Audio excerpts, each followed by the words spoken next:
कारण की टॅलेंटला जिथे ऑपॉर्च्युनिटी भेटेल तिथे टॅलेंट ऑब्व्हियसली जाणारच आहे. आपण बघतो का नाशिकचे मुलं इंटर्नशिप फ्रेशर म्हणून जेव्हा त्यांना काही येत नाही तेव्हा ते नाशिकचे कंपनीज जसं जॉईन करतात, शिकून घेतात, छान बरोबर. ट्रेन होतात. पण जसं त्यांनी शिकलं तर ते लगेच नाशिक स्विच करतात. म्हणजे IT हब जिथे असतात तिथे ते स्विच करतात, पुणे, मुंबई, बरोबर. हैदराबादला. मग त्यामुळे काय होऊन जातं की म्हणजे ऍक्च्युली हा प्रॉब्लेम ओनर्सला येतो किंवा जे टेकचे डिरेक्टर्स असतात त्यांना येतो. का मुलं येतात जेव्हा फ्रेशर असतात पण ते मास्टर होतात IT मध्ये किंवा टेकमध्ये स्पेसिफिक आणि शिकल्यानंतर ते डिरेक्टली स्विच करतात बरोबर.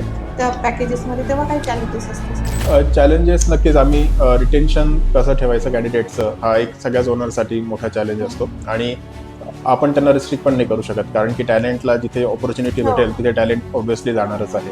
सो तुमच्याकडे तुम्ही वर्क एन्व्हायरमेंट कसं ठेवताय, तुम्ही काय त्यांना एक्स्ट्रा बेनिफिट्स देताय compare to other companies. So ह्या गोष्टी मॅटर करतात.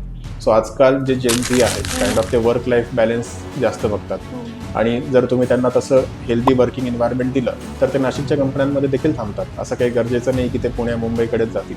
आणि आजकाल असं तुम्हाला रिलोकेट व्हायची गरज पण नाही कारण की तुम्ही रिमोटली पण भरपूर सारे कामं करू शकता आणि टेक्नॉलॉजीज तेवढी आहे की तुम्ही रिमोटली पण एखाद्या कॅन्डिडेटला मॉनिटर करू शकता की तो डिलिव्हर करतोय का नाही.